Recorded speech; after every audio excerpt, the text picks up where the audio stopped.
Alors, je vais aller voir dans la palette des calques, menu fenêtre calque. Je détache la palette par son onglet. Les vignettes sont petites, je peux les faire grandes en allant dans le menu de la palette des calques jusque options de panneau. Et ici, demander autre 80, OK. Et voilà, j'ai des vignettes grandes, comme dans Photoshop.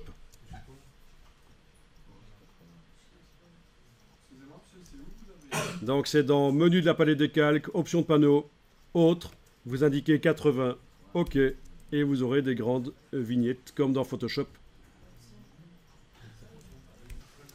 Alors vous voyez qu'on a un calque qui contient un chat.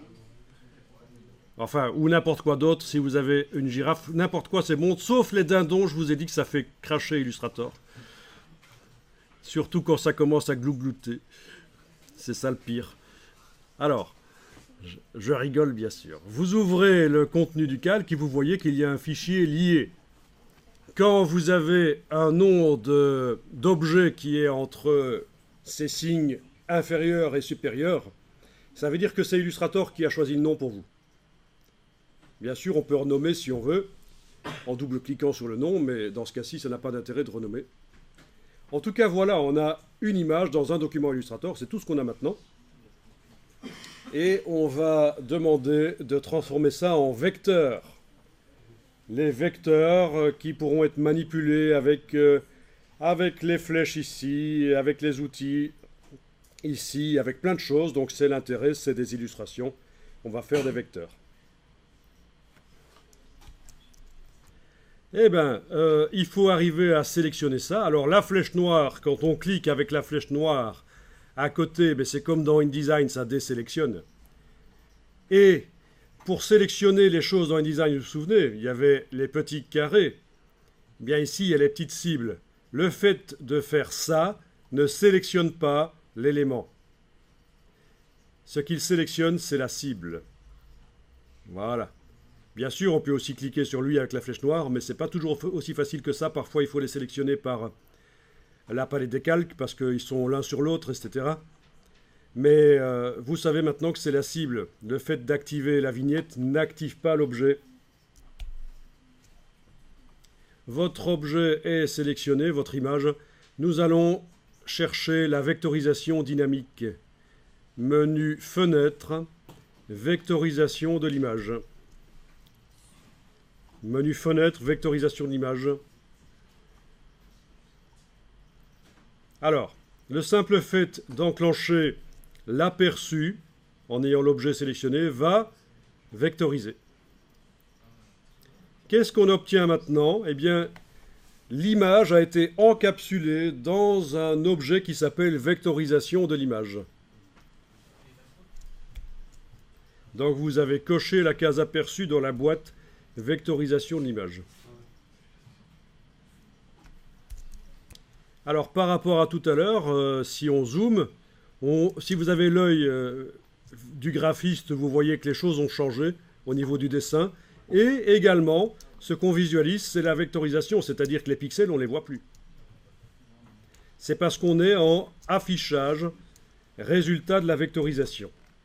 Maintenant, si vous choisissez ici de visualiser l'image source, ça va... Voilà. Vous avez deux possibilités. L'œil ici, quand vous l'enfoncez, vous visualisez l'image source. Temporairement. Donc vous voyez l'image avec les pixels. Et sinon, si vous voulez voir en permanence l'image source, ben, il va falloir choisir ici affichage image source. Mais ça n'a pas un grand intérêt, si ce n'est que pour aller vérifier. Bon, alors je repasse en résultat de la vectorisation. Mode de vectorisation, ben oui, c'est des images noires et blancs qu'on a. Il n'y a pas de différents niveaux de gris, il n'y a pas de couleur, encore moins. Donc pas la peine pour l'instant d'aller changer le mode de vectorisation. Le seuil, eh bien si vous regardez la version pixel, vous voyez que sur le bord de l'objet, il y a des pixels gris. Est-ce qu'ils deviennent noirs ou blancs, ces pixels gris? Eh bien c'est le seuil qui va décider ça. Et en bougeant le seuil, vous devriez remarquer que ça modifie un peu le dessin. quel est le réglage qui convient? Eh bien, je ne sais pas vous le dire parce que ça dépend de chaque image. Alors ici, vu que l'image est très simple, il n'y a pas beaucoup de niveau de gris, juste sur le bord, ça ne change pas grand-chose en fait, hein. Mais enfin quand même, déjà là, il y a des choix qui peuvent être faits pour la manière dont on veut vectoriser cette image, malgré qu'elle est vraiment déjà super préparée. C'est une image noire sur fond blanc. Évidemment, quand on sera dans des vectorisations d'images avec plus de niveau de gris, ça va beaucoup compter le réglage de seuil. Alors on a des paramètres avancés qui ici ne vont pas nous servir. Si ce n'est que oui, si vous voulez, vous pouvez ouvrir les paramètres de vectorisation avancés. Et ce qui est super important, c'est que ça crée des fonds. L'option contour, vous allez voir plus tard à quoi ça sert, mais la plupart du temps, vous n'allez pas l'utiliser. Vous allez créer des fonds, c'est-à-dire des formes vectorielles avec une couleur de fond. Pas des formes ouvertes qui servent de support à des brushes Illustrator. Ok. Eh bien voilà, on va enregistrer l'image sous un...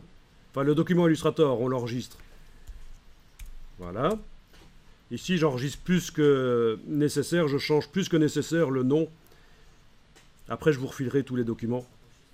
Comme ça, vous aurez, en plus des vidéos, vous aurez les documents que j'ai créés.